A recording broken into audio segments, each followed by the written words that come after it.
ഈശോ മിശിഹായ്ക്ക് സ്തുതിയായിരിക്കട്ടെ. വിശുദ്ധ ലൂക്ക അറിയിച്ച സുവിശേഷം 6-ാം അധ്യായം 27 മുതൽ 31 വരെയുള്ള വാക്യങ്ങൾ.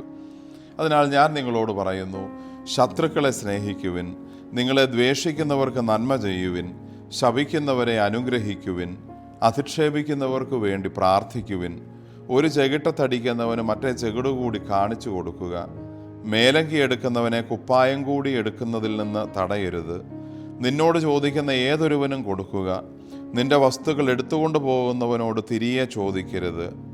മറ്റുള്ളവർ നിങ്ങളോട് എങ്ങനെ പെരുമാറണമെന്ന് നിങ്ങൾ ആഗ്രഹിക്കുന്നുവോ അങ്ങനെ തന്നെ നിങ്ങൾ അവരോടും പെരുമാറുവിൻ. ഇന്നത്തെ പരിശുദ്ധ കുർബാനയിലെ സുവിശേഷത്തിൻ്റെ മർമ്മപ്രധാനമായ തിരുവചന ഭാഗമാണിത്.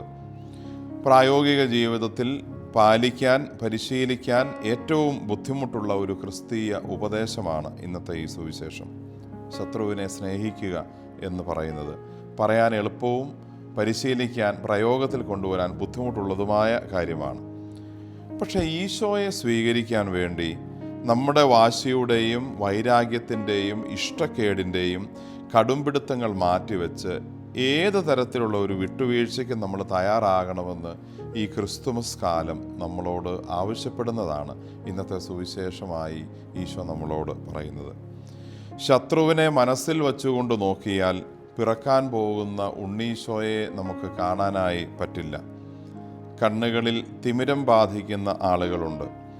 തിമിരത്തിൻ്റെ പാട കണ്ണിലിരിക്കുമ്പോൾ അത് ഒരു ഓപ്പറേഷനിലൂടെ നീക്കിയാൽ മാത്രമേ കാഴ്ച സാധാരണ പോലെ തെളിയുകയുള്ളൂ.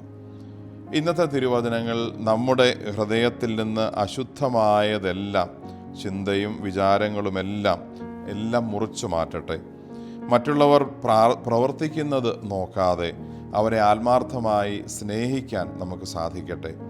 ശത്രുവിനെ സ്നേഹിക്കുമ്പോൾ, ഈശോ പറയുന്നത് അതേപടി അനുസരിക്കുമ്പോൾ നമ്മൾ പോലും പ്രതീക്ഷിക്കാത്ത വലിയ അനുഗ്രഹത്തിൻ്റെ കാര്യമാണ് നമ്മൾ ചെയ്തുകൊണ്ടിരിക്കുന്നത് എന്ന് നമുക്ക് ഓർമ്മിക്കാം. ഈശോ പറയുന്നത് അക്ഷരം പ്രതി പ്രാവർത്തികമാക്കാനും ശത്രുക്കളെ പോലും സ്നേഹിച്ച, കുരിശിൽ കിടന്ന് തന്നെ കുരിശിൽ തറച്ചവരോട് പോലും ക്ഷമിച്ച് അവർക്ക് വേണ്ടി പ്രാർത്ഥിച്ച ഈശോയുടെ മാതൃക നമ്മുടെ പ്രായോഗിക ജീവിതത്തിൽ അനുകരിച്ച് ഏറ്റവും വലിയ ശത്രുവിനോടും ദ്രോഹിക്കുന്നവരോട് പോലും ക്ഷമിച്ച് ഈശോയെയാണ് അതിനും മുകളിലായി കാണുന്നതും സ്നേഹിക്കുന്നതുമെന്ന് നമുക്ക് വാക്കുകളിലൂടെയല്ല പ്രവൃത്തിയിലൂടെ തെളിയിക്കാം. അതിനുള്ള അനുഗ്രഹത്തിന് പ്രാർത്ഥിക്കാം. ആമേൻ.